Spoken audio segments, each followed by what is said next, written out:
దీంట్లోనే రాశారు కదా వాళ్ళు. ఆయన వివరాలు ఇవన్నీ చెప్పాడు కసిరెడ్డి. కానీ సంతకం పెట్టడానికి నిరాకరించాడు అని. కానీ అక్కడితో సాక్షిలో అయిపోయింది రాశారు. కదా.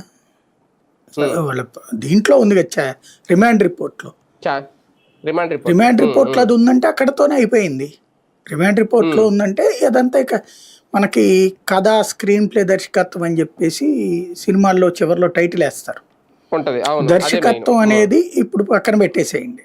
కథ, స్క్రీన్ ప్లే అనేటటువంటిది ఇది కనబడుతుంది. స్క్రీన్ ప్లే అంటే సాధారణంగా ఒక కథ. ఉడుపులు జగన్ ఓఎస్డీకి ఇచ్చాం మొత్తం ఇదంతా ఎలా చూడాలి? ఇదంతా పోలీసులు తయారు చేశారు. ఇప్పుడు మీకు పోలీస్ డిపార్ట్మెంట్లో రైటర్స్ సపరేట్గా ఉంటారు కొంతమంది. అంటే కొంతమంది పోలీస్ అధికారులు రిటైర్ అయిపోయినా వాళ్ళ ఇళ్ళకి వెళ్ళి మరీ రాయించుకుంటారు. వాళ్ళు కోర్టులో ఎలాగా అయితే కన్విన్స్ అవుతారు మ్యాజిస్ట్రేట్ అనేది ఈ స్క్రీన్ ప్లే కరెక్ట్గా రాసిస్తారు.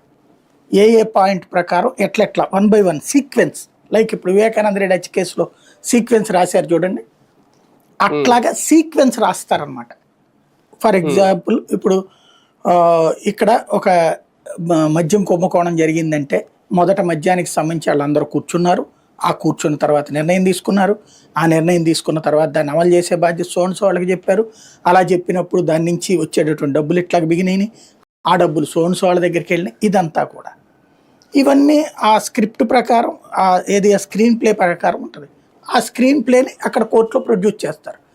అది దేనికి పనికిరాదన్న సంగతి కోర్టుకి తెలుసు, పోలీసులకి తెలుసు. ఫైనల్గా నువ్వు సాక్ష్యాలు చూపెట్టడం మీదనే ఉంటుంది. కాకపోతే మనకు ఉన్నటువంటి మన దేశంలో ఉన్నటువంటి ఒక చక్కటి